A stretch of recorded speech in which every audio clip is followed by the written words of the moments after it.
today, celebrating.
If we do not start the occasion with our national anthem, can we start?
You got it?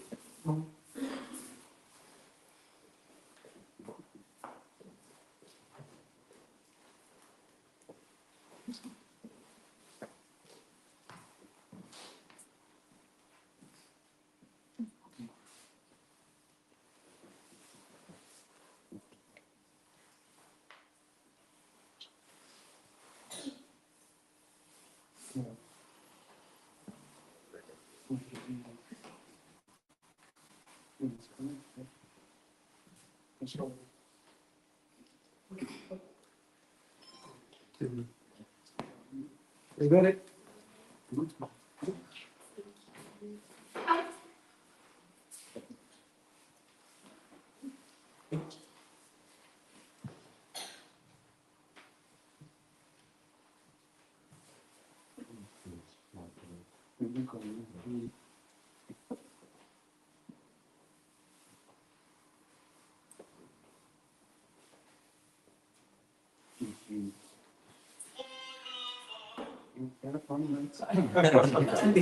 Why do that?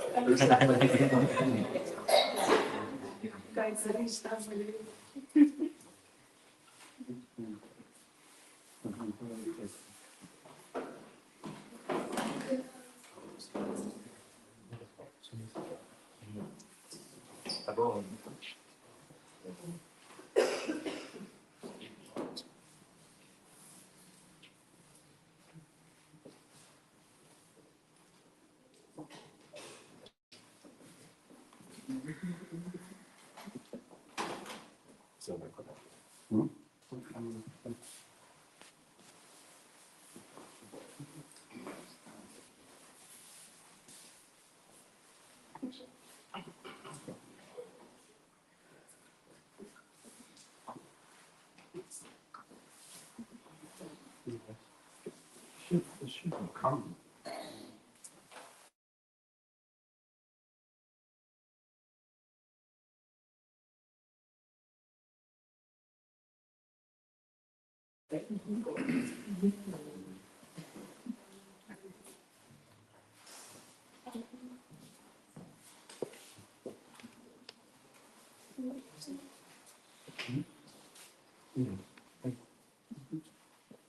It's connected.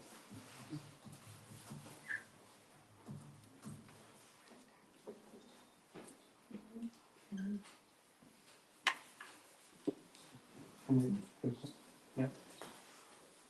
It's not coming out. No, I'm checking one.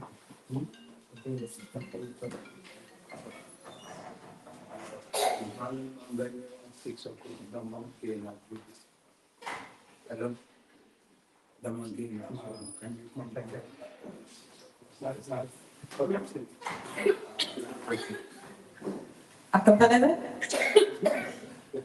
Okay. Okay. Let's sing the national anthem after 3, 2, 3. For the Gambia, our homeland, we strive and work and pray that all may live in unity, freedom and peace decay.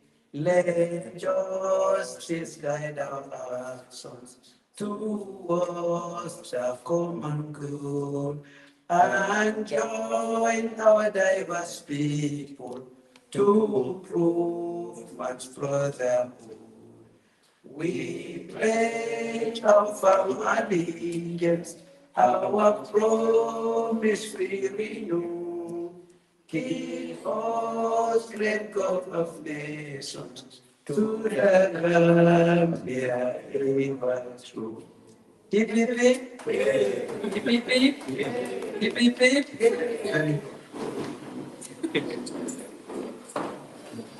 For boys and girls, the words of this anthem is for the Gambia, our homeland. We strive and work and pray that all may live in unity, freedom and peace in day. Let justice guide our actions towards the common good, and join our diverse people to prove man's brotherhood. We pledge our firm allegiance, our promise we renew. Keep us, great God of nations, to the Gambia ever true. Amen. This is the national anthem of the Gambia. But before our independence, it is God Save the Queen we are singing on our national programs. Then we were under the colonial yoke, and the Queen Elizabeth, who is late now, was the owner of the Gambia. But now we are the owners of ourselves. We determine our own destiny, and we determine our foreign policies, our currency, and military and educational systems. We design it on our own and make it relevant according to our needs. That's the purpose of independence. The topic that I'm about to talk about here is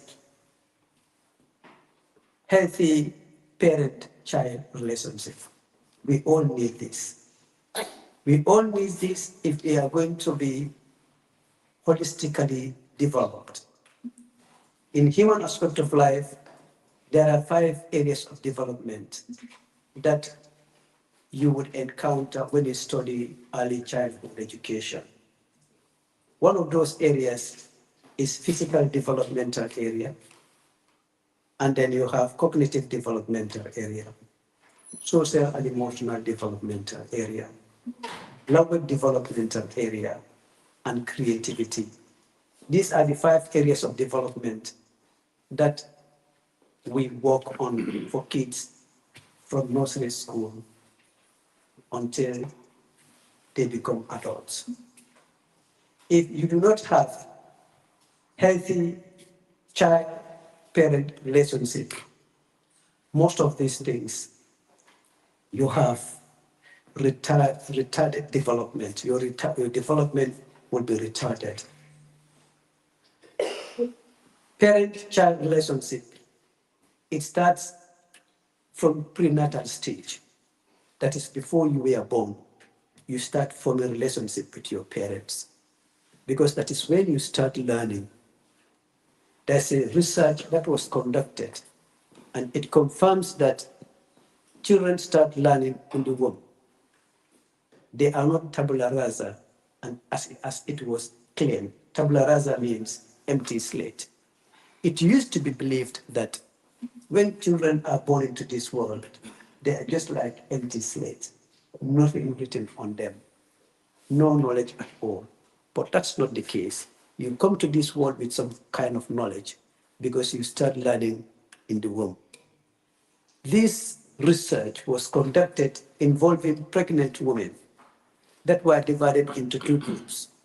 One group was exposed to a certain music, and another group was exposed not to that music for quite some time. After the birth of their children, they were followed, and these children were brought back again for the experiment to continue. Those whose parents were exposed to that music when they were in the womb, when that music was played, they saw some familiarity to that music.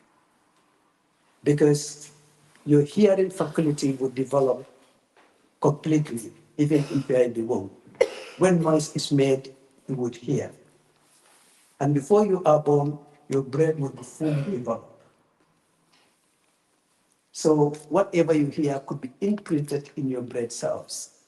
That's why when you come into this world, some of the things were already in there. So that is why it is confirmed that kids are born into this world with some knowledge. They are not tabula rasa.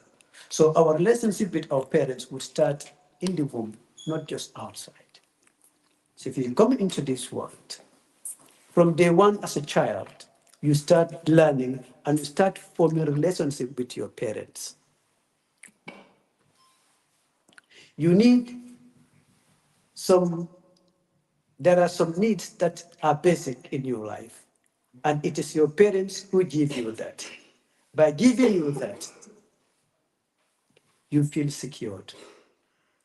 That's why we have what we call Maslow's hierarchy of needs. Among that hierarchy of needs is physiological needs, safety needs, belonging needs, esteem need, and cognitive needs. If you want to have a good relationship with your kids, these needs must be sufficiently provided, timely provided, and consistently provided. These three things: sufficient, timely, and consistently.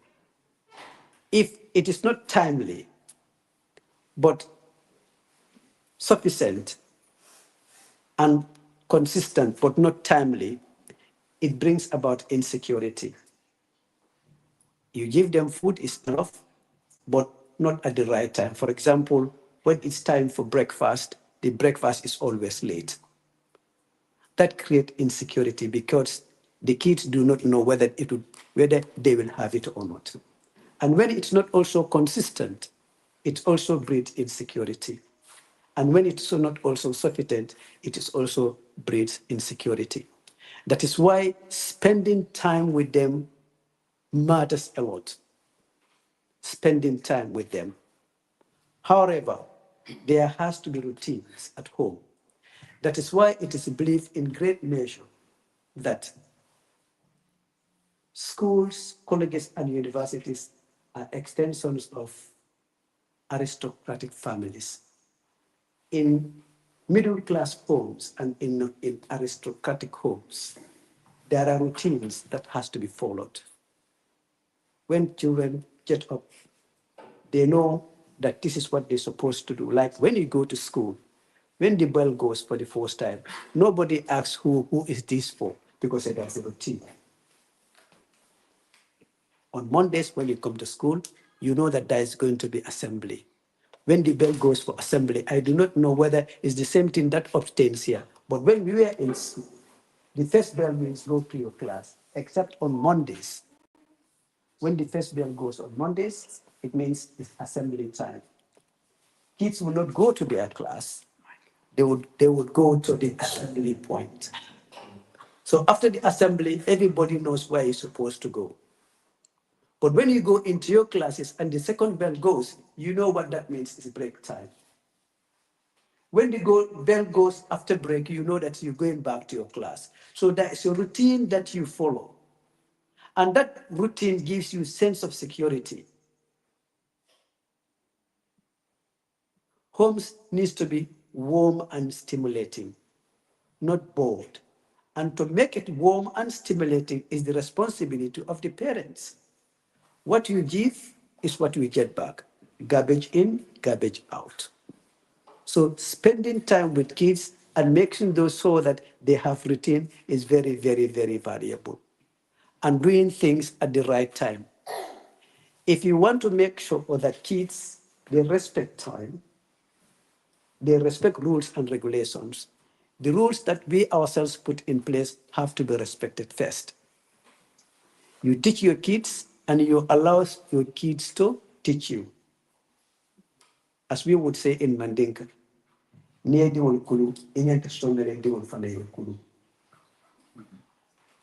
if you nurture your kids, you should allow your kids also to nurture you. How do you do that? If you say 8 o'clock, they must go to bed, or if you tell them that smoking is not good, they shouldn't smoke, then try not to let them see you smoking. Because if you deny your kids smoking and you smoke, it does not make any sense to them. It doesn't make any sense to them. So whatever we deny them doing, it must be justified beyond all reasonable doubt. And it cannot be a rule today and tomorrow is not a rule. If we want our relationship with them to be cordial. And we should also be choosy as to what we watch and what we eat. Some of the philosophers think that two things, be very mindful of that. What you eat and the company you keep. If we want a healthy relationship with our kids, let us allow them to go to places where they would gain positivity. And in our community, a lot of times, we do what we call, is it sleep out? Mm-hmm. Sleep out. Sleep over. Yeah, we do sleepovers. This is one area we need to be very, very careful about. You've got to be choosing where you go to. You have rules in your, but when you go out, when your kids go out or sleep over, the rules that obtain in your house may not be the same rules. It may be a loose one where they go to. And the kids are very, very precious, especially in this day and age. In this day and age, because of these gadgets. What you deny them in your room, they go somewhere else and do that. There is conflict of, there's a conflict in what goes in and what goes out. Yeah. So another thing that we can make sure that our relationship with our kids is healthy is to instill our values into them. Whatever we do, the wisdom behind it must be explained to them. These kids are intelligent. Some of them could do what you could not do at their age. So let us not belittle them. Give them reasons why they shouldn't do certain things. Give them reasons why they should do certain things. For example, you come to our house and you insist that we all must sit together and eat from the same bowl. This is not a culture here, but it is our culture and we value it. You send money to your parents every week or every month. They know that you send money, but why are you doing that? I'll go to my brother's house and behave as if I'm the boss there. Explain it to. I enjoy that in Babkar's house. Let them just observe it and does it. Let it be explained to them as to how we honor our elders, especially our parents. If we succeed in instilling our values into them, these kids are going to be our pensions. Our parents, we are their pensions, and they enjoy it every month. Who among us here does not send allotments? They don't need to ask us. In fact, you will go empty stomach, but you make sure that your parents, their allotment is catered for. They never left, they never had any savings. We are their savings. If you want to enjoy that from our kids, the value must be inculcated into them. They grow up with it and anticipate it, because we don't want to go to nursing homes. Our parents are not in nursing homes. We have built them very beautiful houses, and we have put every modern facility for them to enjoy, except that which they cannot use. But whatever they want from us and we can afford, we make sure it's given to them. We are doing that because they have nurtured us accordingly. They have put those values into us before we came here. If we do not put that value into our kids, they're going to treat us like all people are treated in the UK and in the West. Because there is material development. Everybody is after material. If you're old, you become a burden, and you are talking to a nursing home. They only come there and give you flowers and so on. We do not do that to our parents. But let us educate kids, explain it to them, have conversations with them, and take them out. Let them feel that they are loved, and that feeling of love would give them confidence. With that confidence, they can lead the world. If kids, no matter how intelligent they are, if they lack confidence, they accept defeat before the battle. Let them feel that they are loved, especially days like this. Let us bring them, talk to them. Let them know what the Gambia is all about, what this independence is called. The Gambia is an independent sovereign state. That means it's a nation state that decides on her own.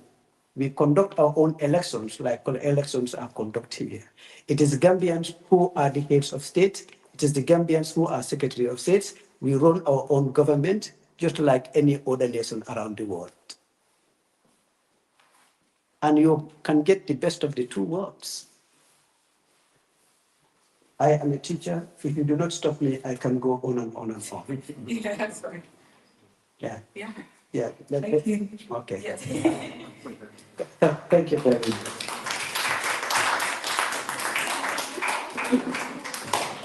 Well, thank you, Commander, for that important talk. We had that discussion also last year. But I wanted to ask some questions to the youth. To the youth. To the youth. Yeah. I want to ask a question. How many of you guys, if you put your hands up, how many guys of you guys know how your parents grew up, or you know their childhood? How many what? If you know about how they grew up or their childhood. Okay.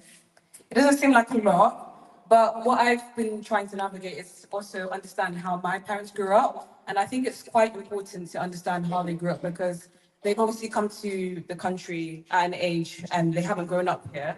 So I think it's quite important to let have these kinds of conversations where you understand like how they grew up in Gambia and the sacrifices they made, how they were raised. Because when you understand that, it kind of makes you have a more open mind. You kind of understand why they act the way they act, why they discipline us the way they do.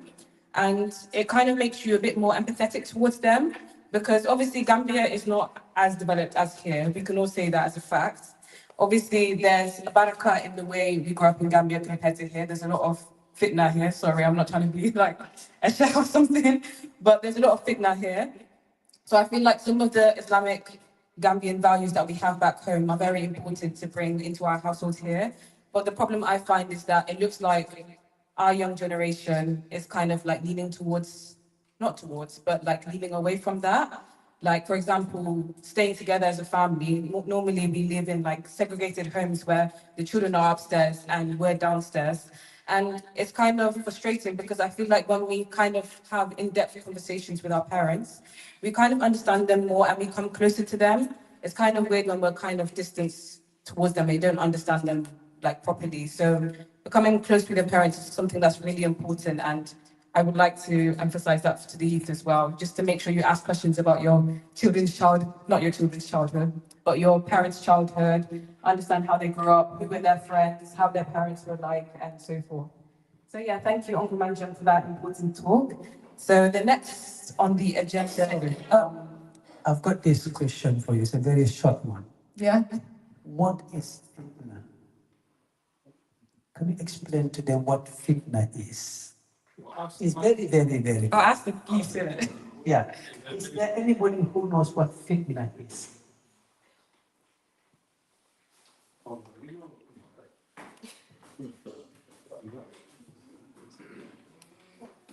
Is it kind of like us getting influenced by the white people's culture and just developing bigger? Yeah. She's right. By slow fitna. What does fitna mean? What does it mean? Fitna is an Arabic term. Fitna means temptations, things that will tempt you, And when they attract you, then they destroy you. Fitna. That means temptations, tempt you. It is lean you into doing something bad.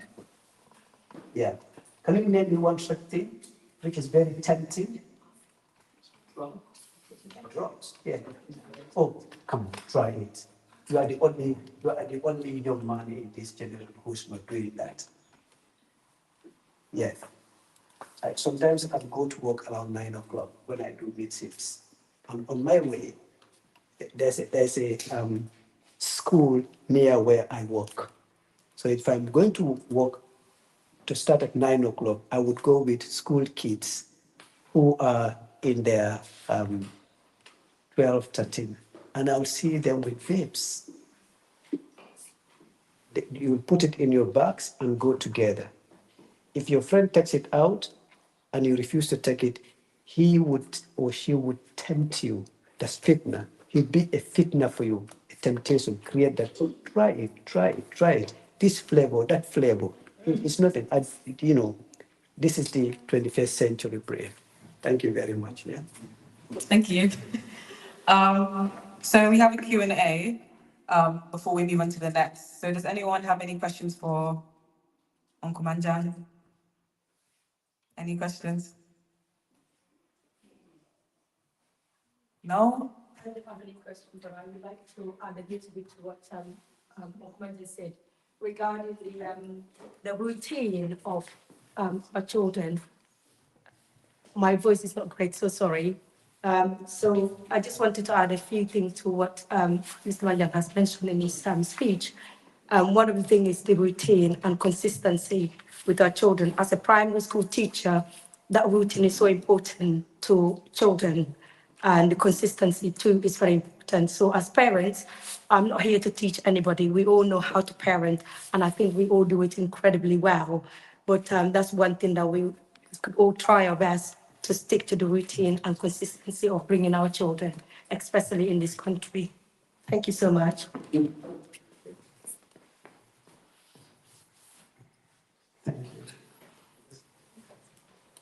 Okay, if there's no other questions, we'll move on to the next one, which is the benefits of volunteering by Uncle Bakari Toure.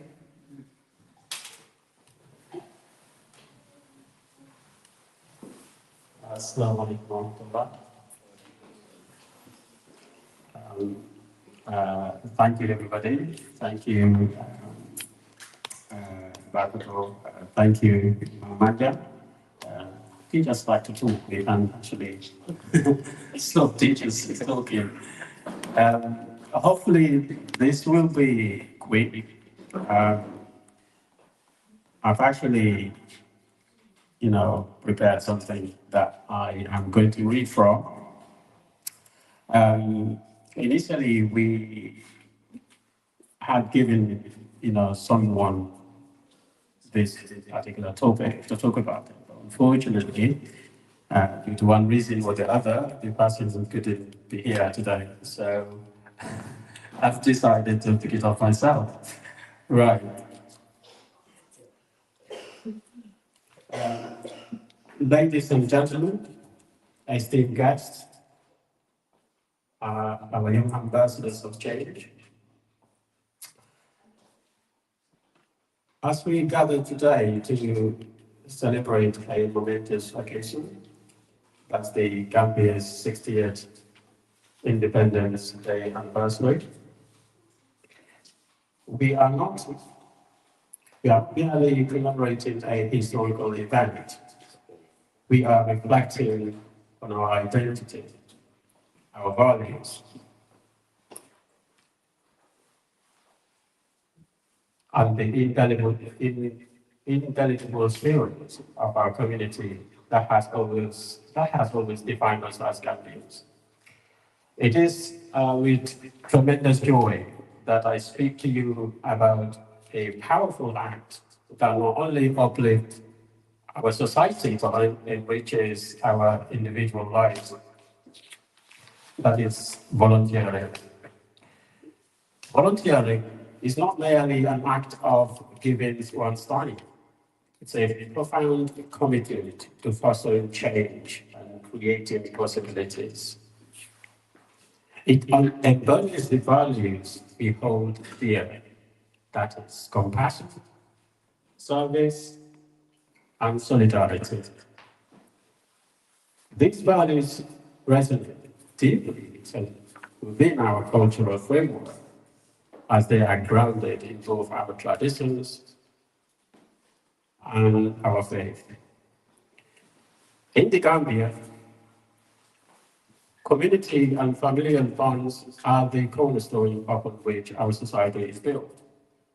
We engage in volunteering, we strengthen these bonds, and cultivate a structure of support and collegiality. In our rich cultural tapestry, we find countless examples of how communal efforts have helped our nation thrive.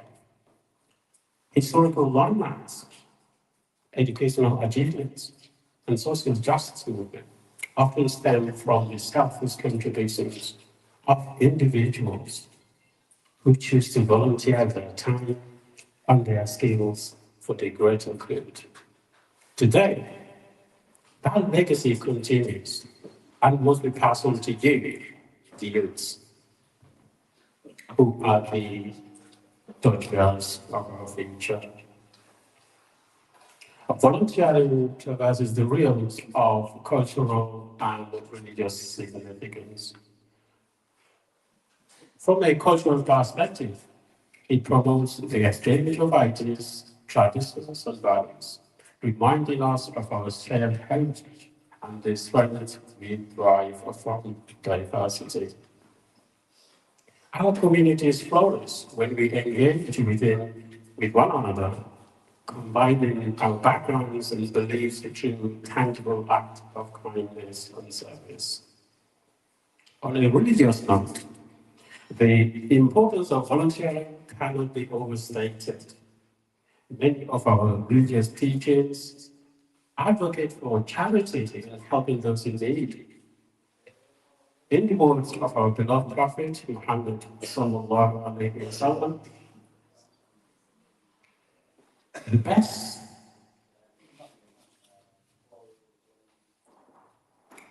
best of people are those that bring the most benefit to the rest of mankind.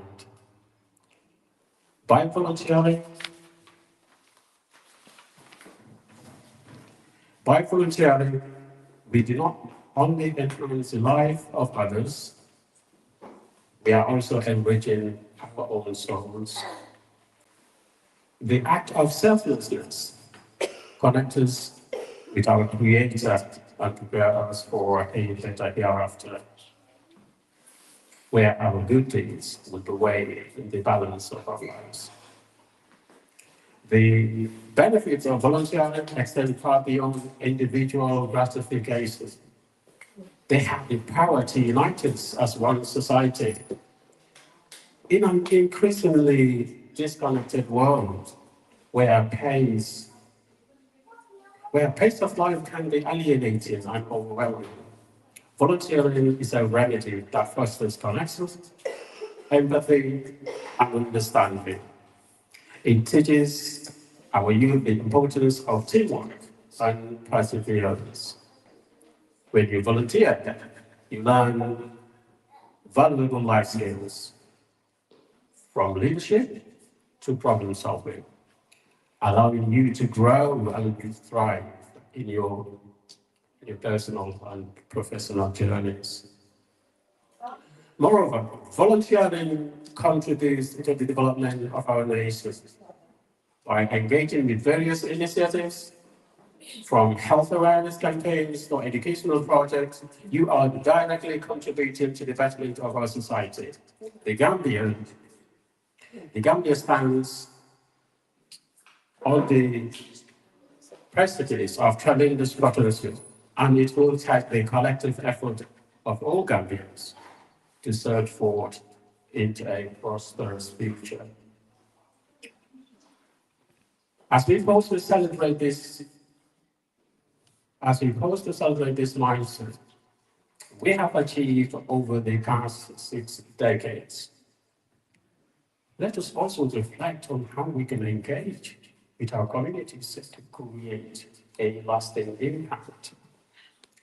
I urge each and every one of you here today to consider the various avenues available for volunteering, be it in education, healthcare, community service, or environmental protection. Every minute you spend is a step towards building a brighter tomorrow. In conclusion, let us honor the legacy of independence by embracing the spirit of volunteerism. On this 60th Independence Day anniversary, let us reaffirm our commitment to one another, to our communities, and to our beloved Gambia. Join me in harnessing the spiritual service, for it is through volunteering that we not only forge a strong nation, but also lay the foundation of a fulfilled life, grounded in inclusive loyalty and shared humanity. Thank you, and thank you, everybody, and happy Independence Day.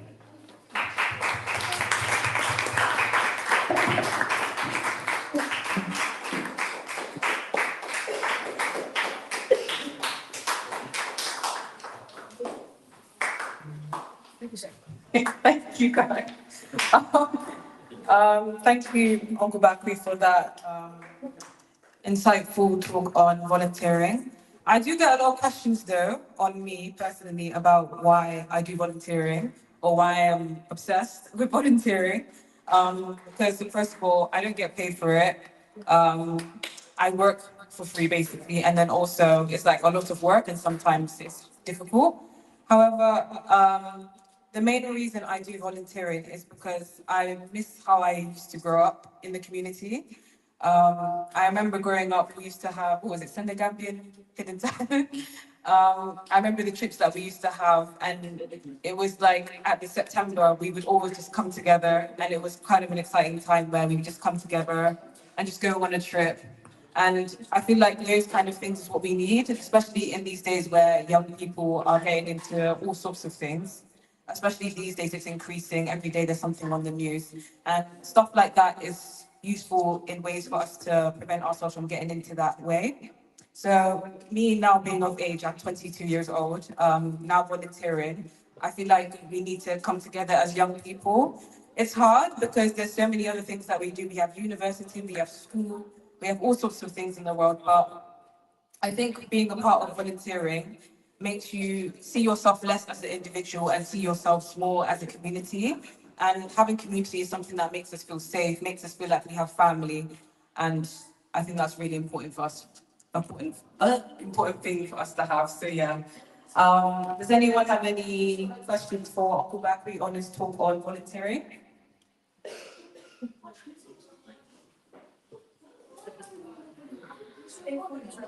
Yeah, I think yeah. So sorry. Sorry.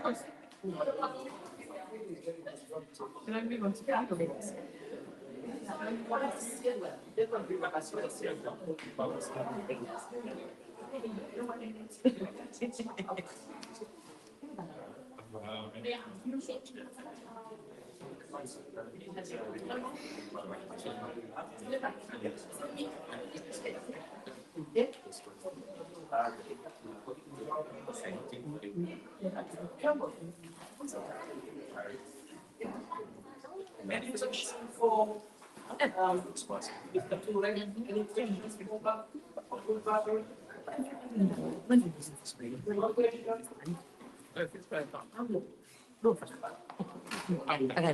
Let them answer. I'll pick Ian. The question? Do you have any questions for me? Yeah. No, I'm just waiting. Okay. So we have to ask some about volunteering. I think I see you want to volunteer for a long time, and what you used to say to me. What do you Jeremy? Jeremy's what designed the book. Jeremy, stand up.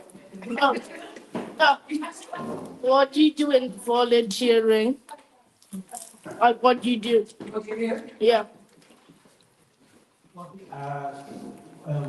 Voluntarily, you can give your time for free in doing all sorts of things. It depends on, who you go to or where you go to. For example, for this charity, Kombo Sillah, if you want to volunteer with us, you can do things like, taking part in our events to help with various things, to help, with arranging things like this today, like arranging venues, helping with the setup of the home, helping with the preparation of the food that we eat, things like that. So, but so they're all different. So if you are a volunteer in education, you can be maybe, conducting free classes for kids or for adults, for everybody. You can be, basically educating our local communities about, all sorts of things. So it kind of pretty much depends on, who you volunteer with or where you go for your, volunteer experience. But yeah, it will give you a whole lot of skills. It is very, very, you will definitely obtain valuable skills from volunteering. And I definitely encourage everybody to basically grow up, to have, kind of that sense of giving, put down yourself and just be willing to give your time, for free to your communities whenever you can. I'm not sure if anyone was adding anything. Yeah, KSA, that is Kombo Sillah Association. That is the association that is conducting this conference today. We give a lot of opportunities to kids to volunteer. For example, this organization raises funds to spend on hospitals in the Gambia. The Gambia, there are some hospitals that need some material for poor and needy people.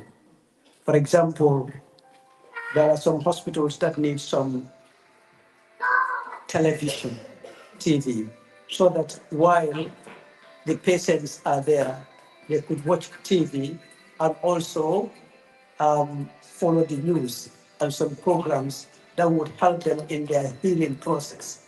Because healing is not just physical, you also need some social, dimension to your healing.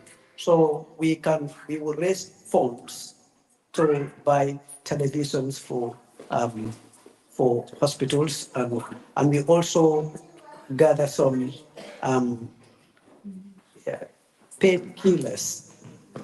When we do such programs, as kids, you can come. You may not be able to. Are you listening? You may not be able to give some money, but you can come and help us arrange some seats. You can pick food from the car and bring it here. It means you spend at least 2 or 3 hours doing something, at the end of which something will be accrued together to spend on people who are needy. So in that way. And Bagoto is one good example. Since volunteering now with KSA, whatever we do, all the fundraisings we do, see experts in them. And when we get money, that money goes to the Gambia to help needy children. Sometimes we spend our money on schools, books, and some other things that are needed in schools. Is that okay? Yeah. So any of you can volunteer. If you want to volunteer, you know, um, get in touch with her. She can get your name down, and when we have programs, she can inform you. Yeah. Yes, certainly there are age requirements because we do not want to get involved. We do not want to put involved kids that are very, very, very, very small. You have to be up to your teens, like 13, 14, 15. And each of these levels, they have something to do. For example, if you're 13, you'll be able to carry that seed from there to here. That's your contribution.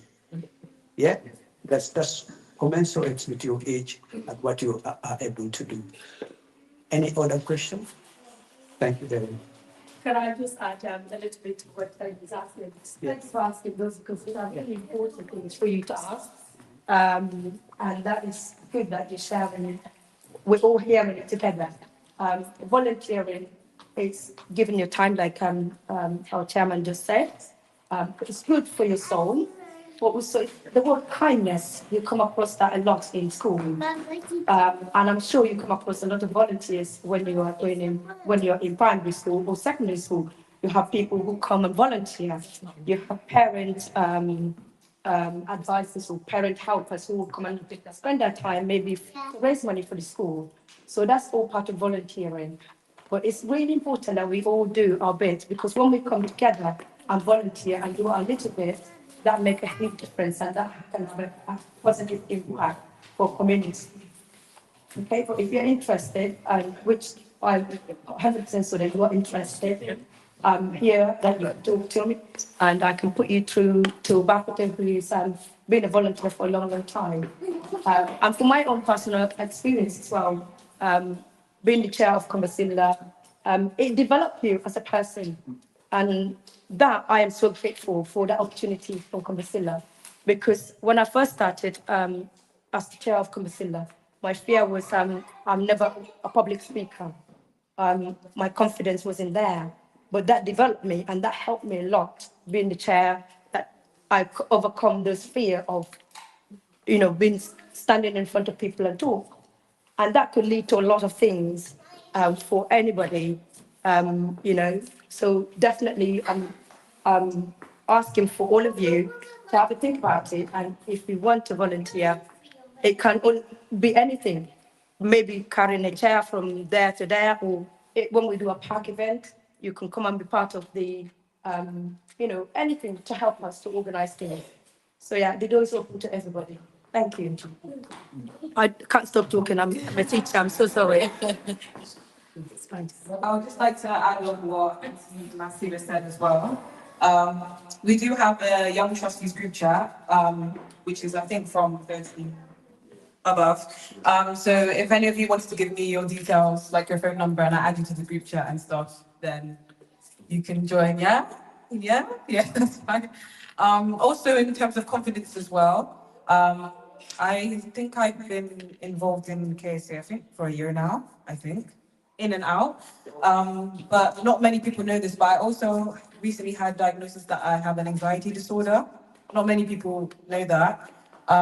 But it was weird because most of my confidence came from last year. We had a really good year in terms of the youth, in terms of the park event and also the cultural night. I've never seen so many youths from all aspects of my time in the UK be so held together. So I feel like just because we're having like a lecture now, if you involve yourself in KSA or whatever volunteering in the future, you're going to see so many fun events. And as we keep growing and growing as a community, we'll see each other rise beyond measure. So inshallah, that will be the case. So next. Just one important thing, can I just say? Sorry.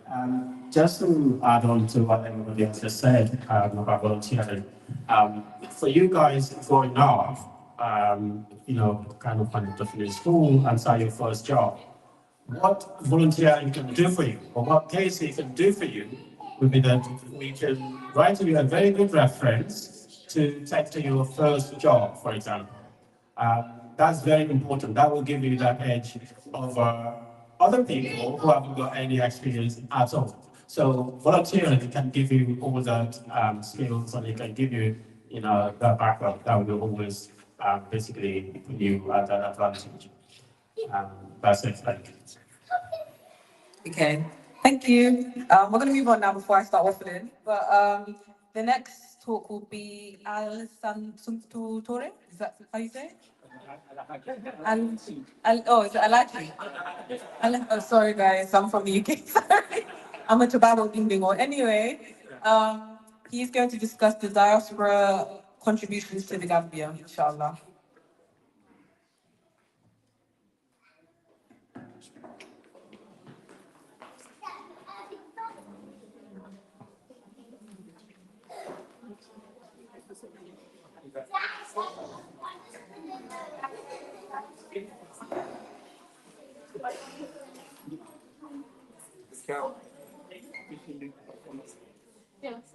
Boys and girls, before I like this to start, I think there's a need for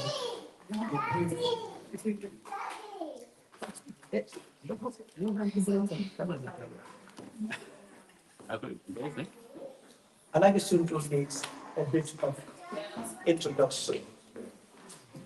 I like the student came from London, he's a Gambian, and he's working at the Gambia High Commission. He's one of the senior staff there. He purposely came here to grace this occasion with us. So he's a very, very important dignitary here. The importance of this occasion could be demonstrated by his presence here. And he has come here not just on his own accord. The High Commissioner is aware that Suntu is with us here. And when he goes back, he is going to go and let the High Commissioner know what has happened here. So he is one of the brothers who we have worked with for quite a long time. And you can take your time and listen to him. And I hope you will enjoy the speech that he's going to present to you soon.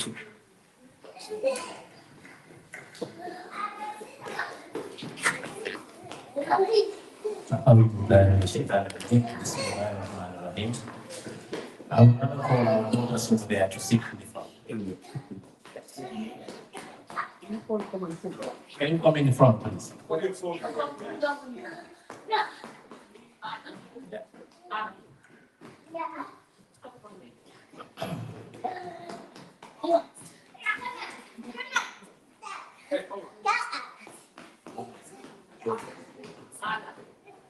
Okay.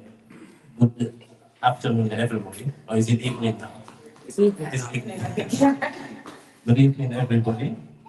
Uh, it is always a pleasure to come to Bristol, to come to KSA meetings, cultural events. I am one of the members, I'm part of it, because people I know in it from long when we were here in the UK years ago. We were all bachelors then, involving myself, and of course I'm a big brother.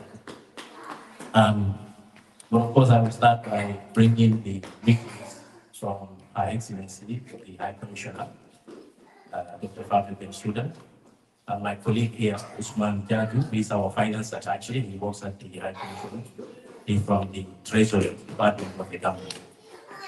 And all the staffs, we are always keen and happy to turn up here. The distinguished members of the executive of Kombo Sillah, and of course, I think the chairman now is Brother Bakari Julia, and the former Masire. Last year, when we came also, it was Masire. And the very active young executive from founders, our brother Babu, and all the rest that I don't know. Our greetings to all of you, and of course to your young Deputy young members. They are there to have it. It's the deputy chair. Okay. And to the deputy chair as well. And of course to our photo sitting over there. Forgot the name. Fatima. My greetings to you and all the parents here. It is with immense pride and profound reflection, unshakable optimism that I am with you today in commemoration of our independence, because this is about our independence. And it's a pleasure to see youngsters jumping up and down and running in happiness and joy.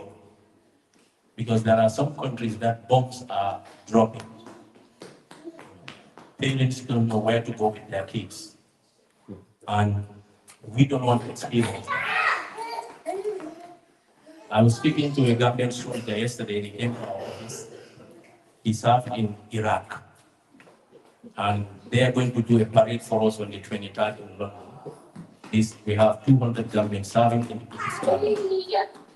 In every sector of the British Army, we have Gambians there, all the way to the rank of major. So he came in to tell us what they're going to do. And in the conversation, he was telling us why Afghanistan can never recover. With all the arms of America, with all the weapons of the United Kingdom, the NATO, they couldn't conquer Afghanistan. And this is a soldier, he's a senior soldier. And he tells us one thing.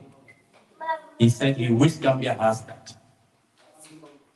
And who can guess what is that one thing? He says Afghanistan has that the West with their might they can't conquer. Deputy Chair, can you guess? Unity? No, patriotism. National pride. National pride. He said every even two houses, they have a flag. You will rather die, but they will never show. So, and this is the values we need to instill in our young people as Gambians. And I think all those young people sitting over there, all our sons at the back, we all used to be like them. I used to love sitting at the back of the class. Go there, you can talk, you can move, and nobody can see you. We used to love that. So let's appreciate that. And use your phones. And using their phones, yeah. Ismail, So I don't want to follow a pattern. I have the. can you pay attention here? Somebody is speaking. I have a formal speech, but because with young people, if you go formal, they go to sleep. So therefore, I think I'll try to be as informal as I can. So among these young people, do anybody know Famara Wasature? Yes. Who says yes? Do you know Famara Wasature? Do you know Keba Nyamani? You don't know Keba Nyamani. Have you ever heard of Lancaster House and Marlborough House? Okay, these are places in London. When Africans want their independence, they go there. They held meeting with colonial officers. It's like a negotiation. Give me my house. No, why should I give you your house? Well, I want to take my house now. No, I don't think you can run your house. This is virtually what used to happen. Gambia is our country and they were ruling us. So like our brother Lamin said earlier, we wanted them to go and they are saying, no, if we go, you can't survive. You cannot take care of yourselves.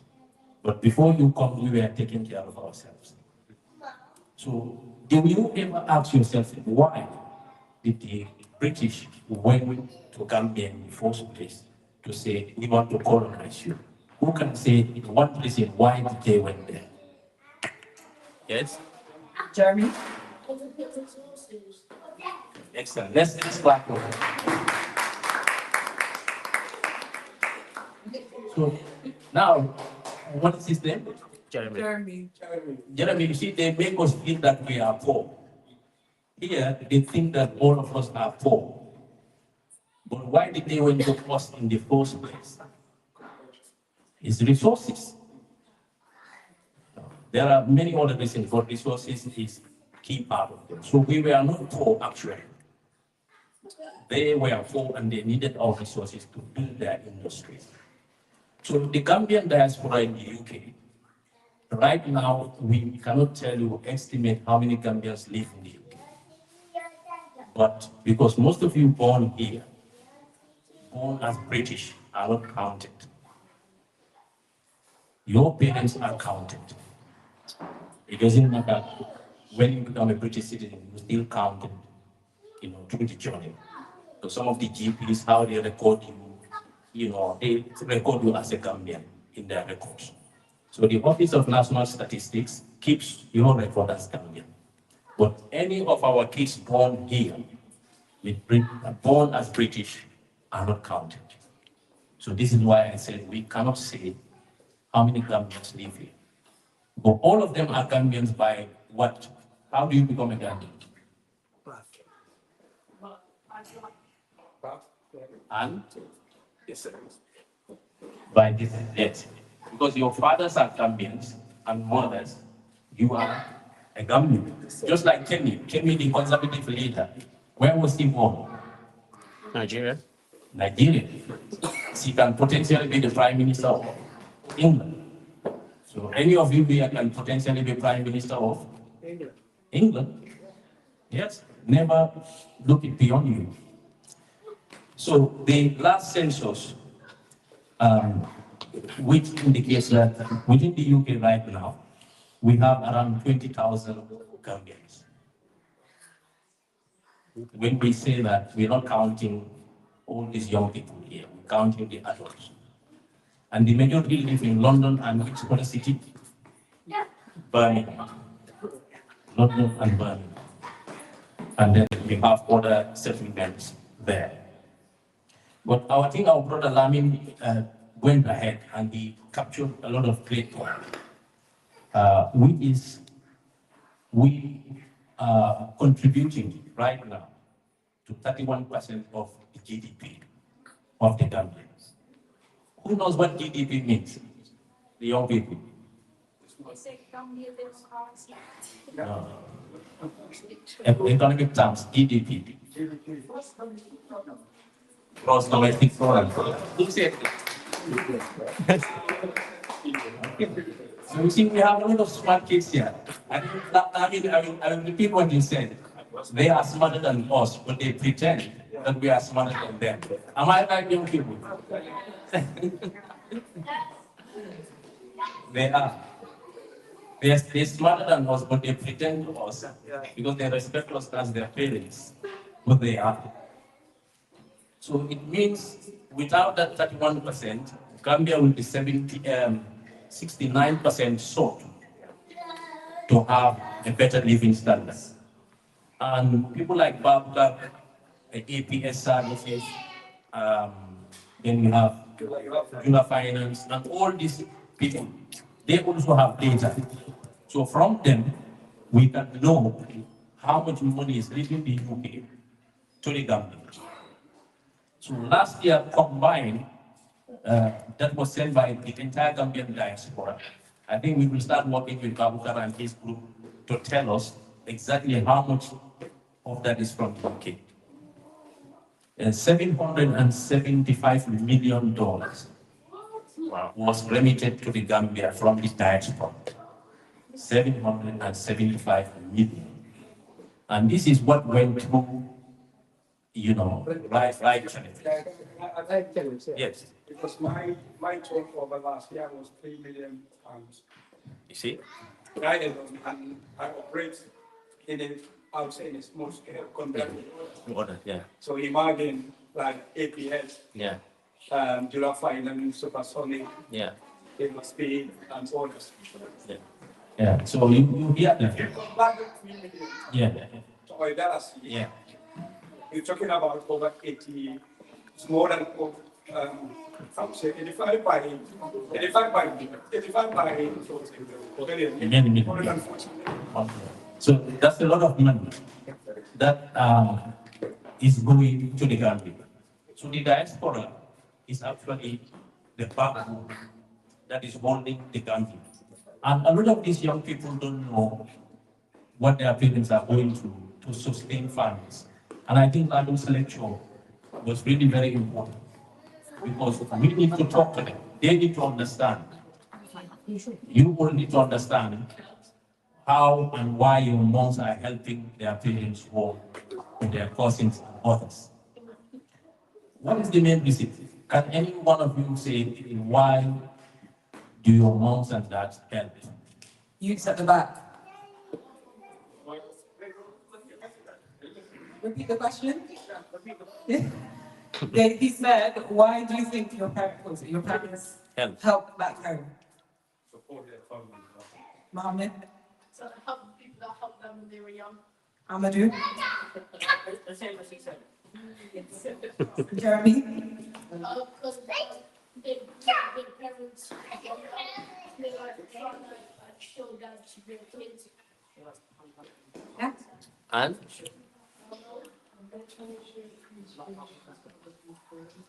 Appreciation. Okay. Okay. I think that's around about a very good answers. We don't have a social security system. The United Kingdom after the Second World War was not that different from a lot of African countries. People survived by working alone. So it was the Labour government who felt that there are a lot of people who are very poor, who need social housing, and then who need some support. And that came into play to help the poor and the lower class. They used to have three classes: the upper class, the middle class, and the lower class, as he says. The working class is classified as the middle class, but the lower class needs support and help. So we don't have that system in Gambia. So families are virtually the social welfare. So your moms and dads are the social welfare. So it is very important to know that, as Lamit said. I also want to touch on one thing. Between 2019 to 2020, all the way to now, we have a significant number. Boys at the back, boys, we have a significant number from 2019 to now of lots of boys living serious problems to their parents here in the UK. And this is really heartbreaking. Imagine how much time your mom spends on you. I'm not talking about money, time. And your dads. Some of you play football, they're taking you to play football, they're taking you out, they're doing that. And now you become 21, 18 or 21. You think, I don't need my dad anymore. I don't care about my mom anymore. I'm not saying this is what you're gonna think. But these people who are dealing with, they are Gambians like you, born from Gambian parents. And what do? They joined gangs, and after joining gangs, they became problems to their parents. So we are facing these problems right now as I speak to you. And what is this solution? A lot of parents think like taking the kids back to Gambia, take them from UK environment, away from UK environment. This is happening. So this is why I was very happy when I see all of you, because I wanted to tell you this story. One of my friends in one city not far from here, he brought his son from Gambia when he was 11. In fact, I helped him to fill the forms when he was bringing this boy here. And he was having high hopes that this boy is going to be educated and is going to be somebody. Today, this boy is now living back in the Gambia. When he reached 20, he joined the gang. One of the most ruthless gangs. He fell out with the gang, they wanted to kill him. He went into hiding under police protection. After some time, they keep finding out where he's hiding. One day, this gang turned up at his father's house, threatening him if he doesn't tell them where the boy is, they will kill the father. Wow. So the father now decided to take him back to Ghana. Not even in Serapunda or Carnival or Bank, but to take him all the way towards South Bank. And one day I was sitting in my office in London. My phone rang, my office phone. I picked it up. It was one of the gang members. The boy in Gambia went online, started contacting the gangs, giving them his location in the Gambia, in the South Bank. Oh my God. And now he couldn't get a passport. So the gangs now called me, pretending to be very decent, to say to me that they want to help their friend in Gambia to come back. So when they mentioned his name, I played along.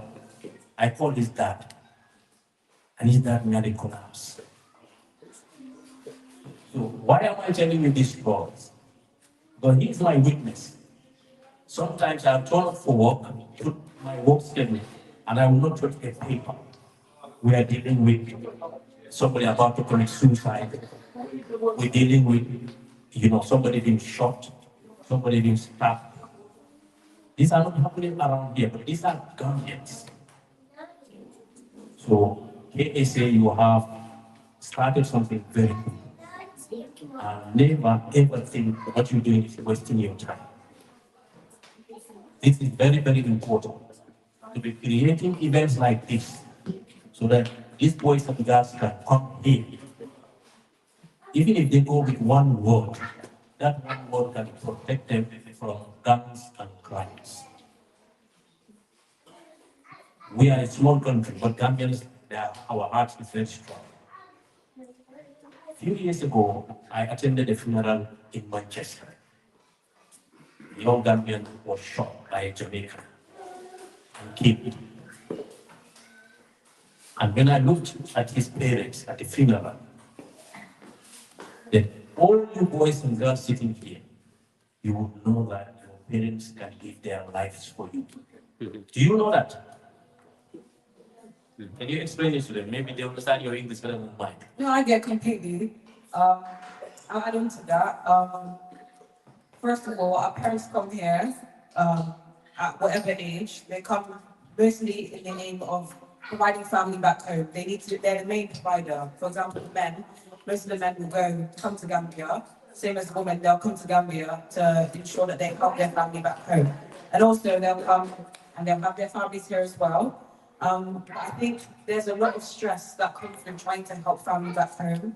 And I think as kids, it's kind of, we have two identities, like trying to understand our parents, but also trying to fit in. And I think in this world where we can be easily influenced by gang members and all sorts of crime, we should be more empathetic towards our parents. I know sometimes they can be hard to understand, but we should be more empathetic. The last thing we want to do is give our parents mental health issues or stress or distraught that their children have died because we're into gangs or we're doing silly stuff that can make our lives get lost easily. So I think that was a perfect story to Absolutely. Yeah. Absolutely. Yeah. So the reason why it's important for you guys to play your part in KSA, what these people have started. They traced their association's name to the Kombo Sillah, who was a revolutionary, but of course an Islamist who was spreading the Islamic religion. He has a wonderful story, and I hope they can write something and give it to these young people, distribute it to them. But the other point I want your young people to do, because we don't know how many of them are in the UK. So KSA young people can lead that research. Create a website, people can see the form and submit. How many Gambians actually here, born here in the UK, can submit their names and details? But most of the older generation, we are busy trying to look for money and trying to help. So we don't actually fill forms. So you guys can do it. And that will be able to help us. Because there are a lot of skills shortage that we have in the Gambia. So those skill shortages, we looked at what are the skill composition of Gambians born in the UK. A higher percentage, right now, a higher percentage actually graduate from university. The highest number is in the health sector, like nursing, etc. But there are other fields that Gambia desperately need to attain its development drive. We are seeing a lot of nativism. When I mean nativism in the West there, the Europeans are expressing openly that we don't want foreigners. In America right now, they are chasing immigrants like wild dogs in the streets. They chase you, grab you, put you in a detention center. And in other parts of Europe, this is also happening. What does that mean? It means they are going back to being natives. Do you know what being native means? Like original place of birth, isn't it? That's right.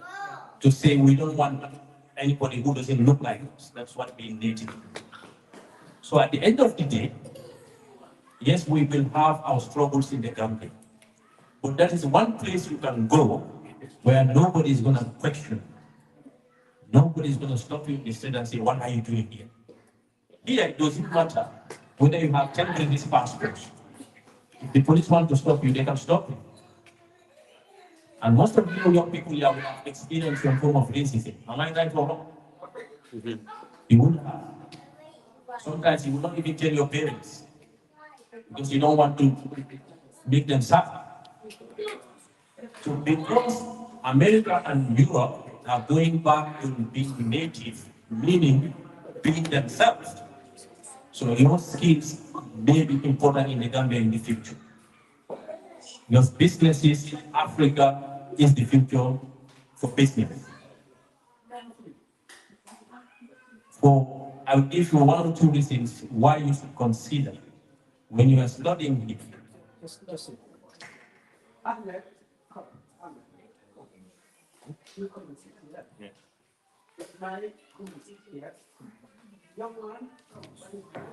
Jeremy. No, they are listening. They are listening, Lamin.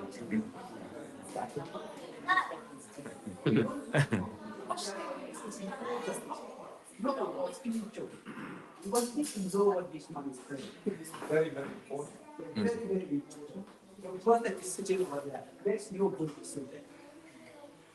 Yes. I mean, you are a teacher, so for us, we used to disturb teachers too. Don't worry about it. Yes. Okay. So in conclusion, I would say we need your skills in the Gambia, all of you, as young people. Because in Gambia, yes, there is a university, and we have lots of graduates. But why is the diaspora skills very needed? Because it is obtained in a different environment, yes, with some values that we need in our public service, we need in our private sector. So it doesn't matter how much degree you have. If the environment you obtain that degree is not sanitized to a certain level, you cannot be productive the way you want. Now, in the diaspora, the political support of the diaspora are more effective than the ground home support. Is it true or false? Because the ones in the diaspora are very organized, they know exactly what they're talking about, they know when to talk about it, and they are persistent. But in the Gambia, the ones that you are sharing that same idea with is just listening, or is thinking about something different.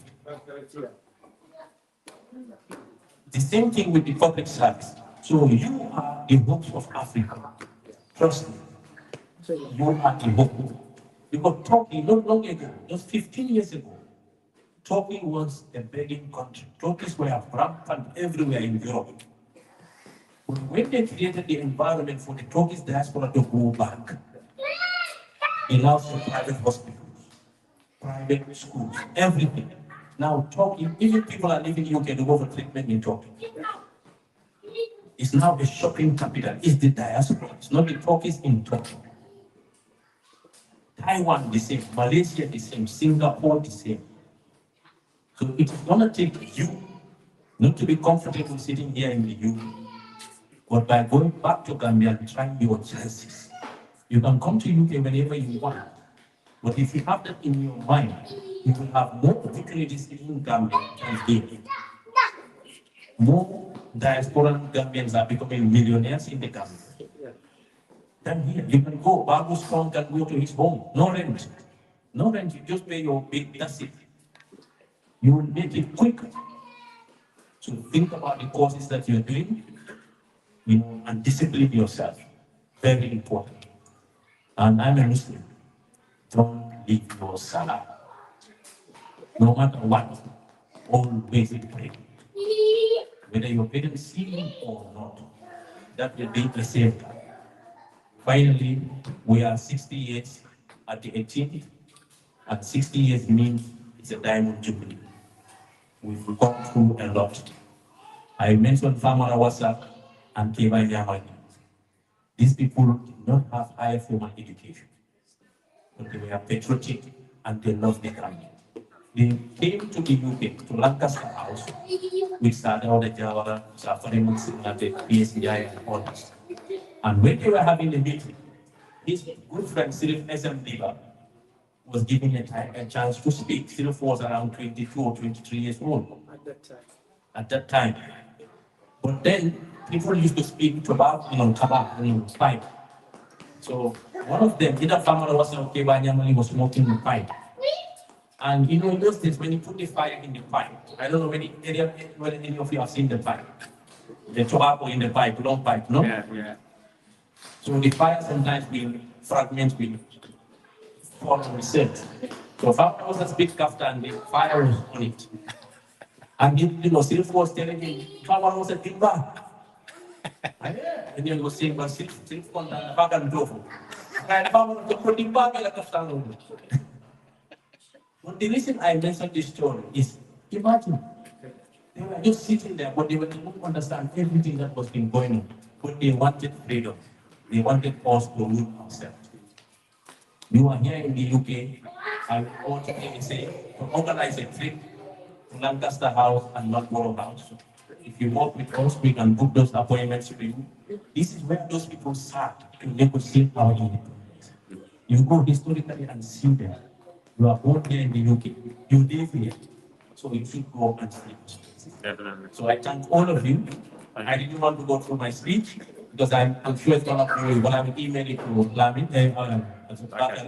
You can read it. But I'm very happy to be here. Kombo Sillah, I'm a member. So all these young people, may Allah bless you. Allah give you the strength to grow and succeed and be the best. One day, be a Prime Minister of England, be leaders in the Gambian ministers or whatever, you can do it. But be focused, be serious, and be educated. Thank you.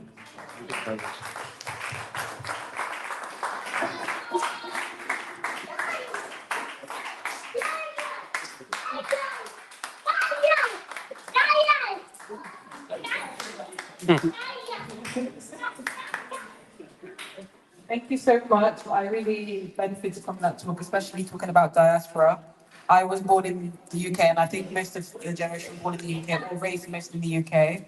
So having that kind of talk and having that kind of perspective is very important, especially us in the diaspora. So thank you so much.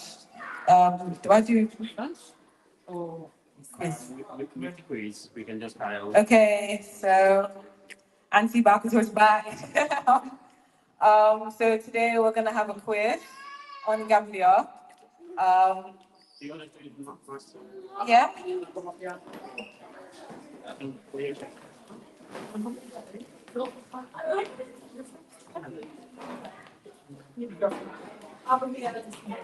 Yeah, that's fine.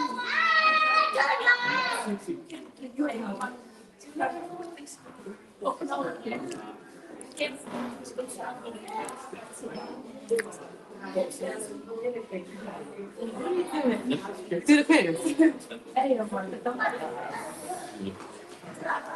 Where's it go?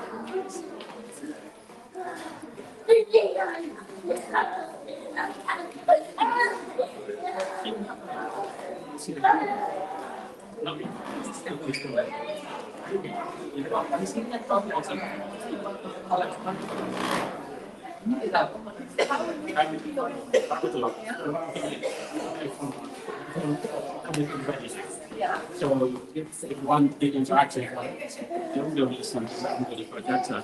You will have you can scan that. I've got the answers. And you can see the polls. You got answers, you ready? I've got the answers there. Not on those. Maybe they just come around. No, that's fine. You can so yeah, get the code.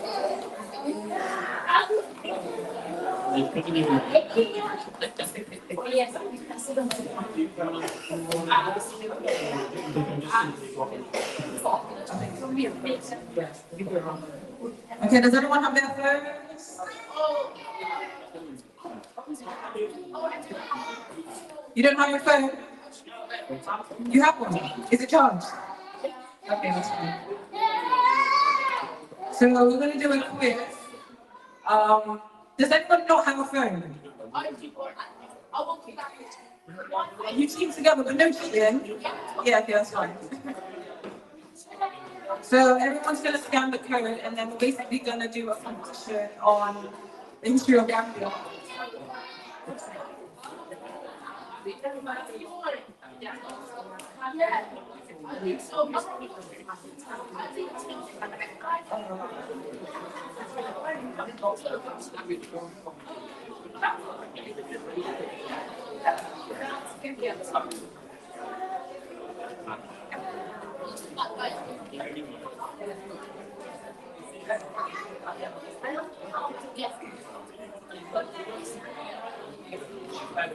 Okay, could I have a bit more time?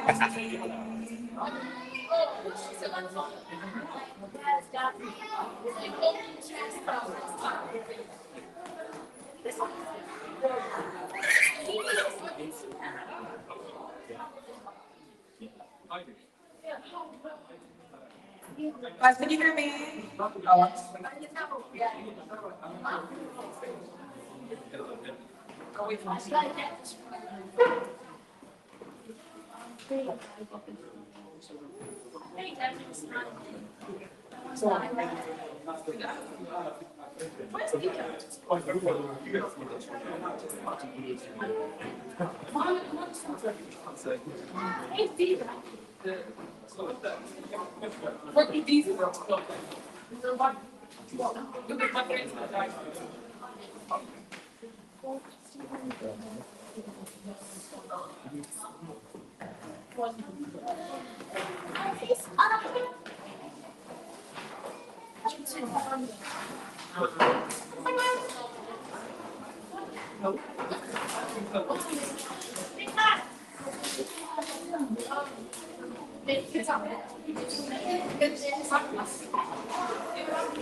That's my job.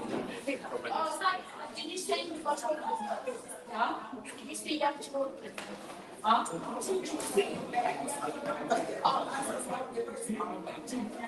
Just said not for the sports.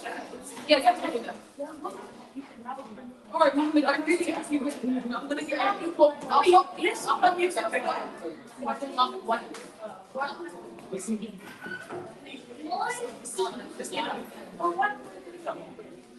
Okay. Mamma vengo invitata, mi so. Pague va. Pague va.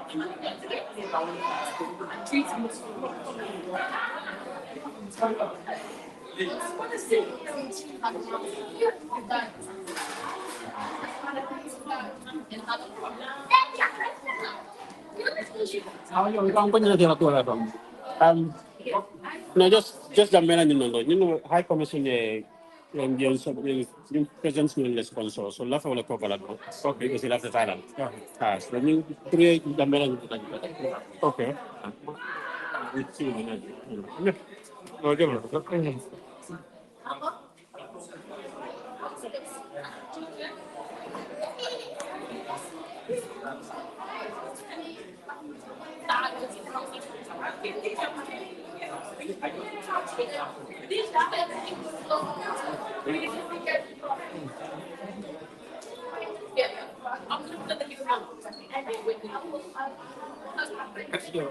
Oh, okay. We're going to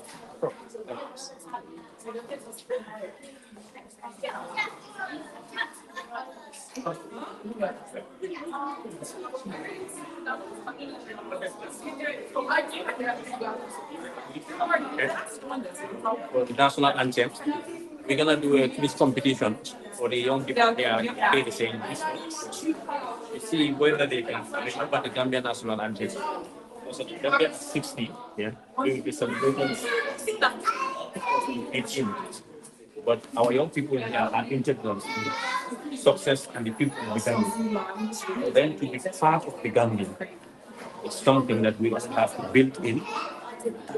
For the young people to be part of Gambia is something that we all have to make efforts. And in doing that effort is for us to use means for them to understand our national anthem first and foremost. What does it mean? And they see it. And they remember before the 1994 and then before other days becoming important, our Independence Day used to be very important. All of us used to make efforts to learn the national anthem so we can be connected to the Gambia. The connection to the Gambia goes beyond party politics, it goes beyond tribe, it goes beyond region. It's about the Gambia.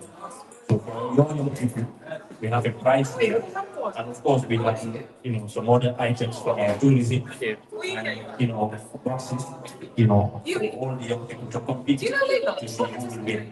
So you will take out the prize numbers to them so that at the end of the day they will take something.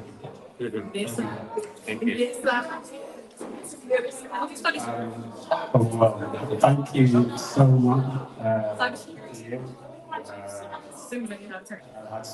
And Usman, I do for bringing this lovely presence for us here in Bristol. We want to thank you and your office for basically your contribution to this event. Okay, say, I think we have built actually a very strong relationship, and we can all be proud of as Gambians, brothers and sisters, in this struggle.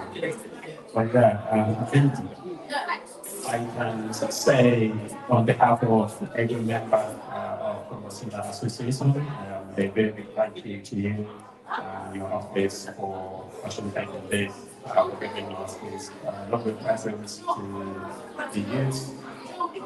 Just simply, a great way to actually encourage you to learn more and more about the Gambia and then business studies. Thank you so much. That's Thank you. So now I'm sorry to the book and I'm really not right now. Maybe me and the fact but you cannot show my I think when I pass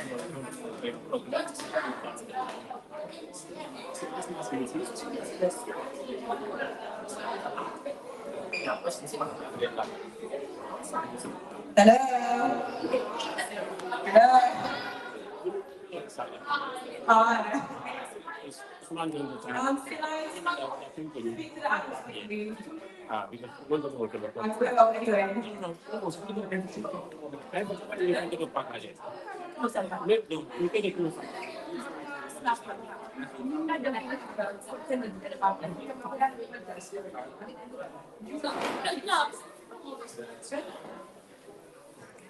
Are there any aunties and uncles that are playing or no?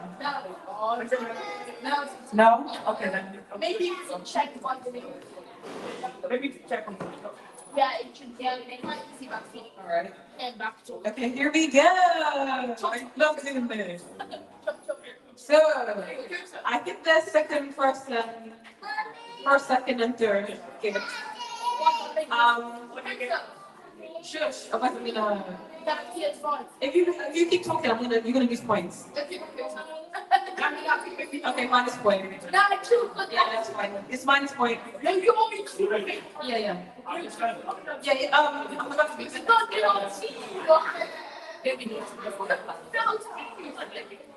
This is so great.